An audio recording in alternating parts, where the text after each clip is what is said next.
ప్రారంభించడం అనేది మనందరికి ఎంతో దీవెనకరం. బేసిక్ గా అందుకే సినిమా థియేటర్కి వెళ్ళినా ఒక 20 సంవత్సరాల క్రితం ఒక white or red cloth starting లోనే అలా పైకి వెళ్ళి దేవుడి పాటతో స్టార్ట్ అయ్యేది. మమ్ము కాచినవాడు మా మనసు బ్రోచినవాడు. ఇప్పుడు స్టార్టింగ్ లోనే ఆనందాన్ని ఎవరు కోరుకోరు, ఈ నగరానికి ఏమయ్యింది. చూసారా, జనరేషన్ కంప్లీట్ చేంజ్ అయిందని. బట్ ఈ జనరేషన్ లో మీ అందరి కోసం బ్రహ్మశ్రీ చాగంటి కోటేశ్వరరావు గారు అలాగే ఆ గరిగిపాటి నరసింహ ఇద్దరు మాట్లాడిన తర్వాత ఒక చిన్న ఫన్ కాన్సెప్ట్ తీసుకొని మీ అందరు నవ్విస్తాను. ముందుగా చాగంటి కోటేశ్వరరావు గారు.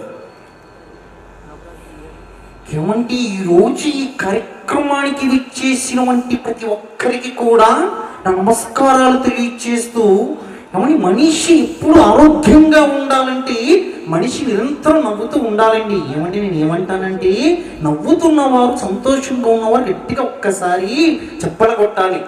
ఈ రకంగా చాగంటి అదే గరిగిపాటి గారు చాలా చలోక్తిగా మాట్లాడతారండి.